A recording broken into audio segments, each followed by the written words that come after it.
कुछ समय पहले न्यूज आई थी कि भारत ने जापान की इकोनॉमी को पीछे छोड़ दिया है और हम दुनिया की 4th लार्जेस्ट इकोनॉमी बन चुके हैं। मुझे भी देखना था कि हम जापान से कितने आगे हैं। इसीलिए कुछ महीनों पहले हम जापान में गए। जापान से हमने बहुत कुछ सीखा, स्पेशली हमारे टूर गाइड से। टूर गाइड कुछ 60 साल के अंकल थे जो रिटायर हो चुके थे। सिर्फ एक्स्ट्रा फ्री टाइम में गाइड का काम कर रहे थे क्योंकि उनका इंग्लिश काफी अच्छा था। हमने उन्हें पूछा कि आप टोक्यो में कहाँ रहते हैं, तो उन्होंने कहा मैं टोक्यो में नहीं रहता, मैं टोक्यो से 350 किलोमीटर दूर सेंडाई में रहता हूँ। And I was shocked. 60 साल का इंसान रोज 350 किलोमीटर अप डाउन करता है, कैसे? The answer is Shinkansen, Japan की बुलेट ट्रेन जो सिर्फ 1 आवर 29 मिनट्स में सेंडाई से टोक्यो 350 किलोमीटर का सफर कंप्लीट करती है। भारत ने जापान को नंबर्स में पीछे जरूर छोड़ा होगा, लेकिन फिर भी हमारी सोच जापान से स्लो है और इसीलिए मुंबई, दिल्ली, बेंगलुरु जैसे शहरों में ट्रैफिक है। इसीलिए हमारे शहर ओवर क्राउडेड है,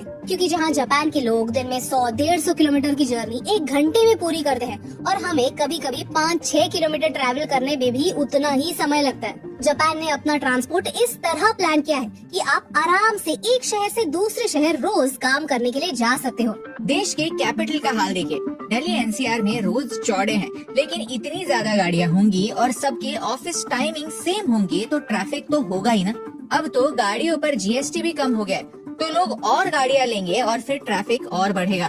इसका इम्पैक्ट आपके मूड पे तो होता है ही, साथ ही साथ देश की जीडीपी पर भी होता है। मजाक नहीं है, ट्रैफिक जैम्स लिटरली देश के ग्रोथ इंजन को फुस कर रहे हैं, जिससे देश की जीडीपी को $22 बिलियन यानी ऑलमोस्ट 2 लाख करोड़ रुपए का नुकसान होता है। अगर हमने जापान की इकोनॉमी को पीछे छोड़ा है तो हमें उनसे कुछ सीखना भी चाहिए, राइट?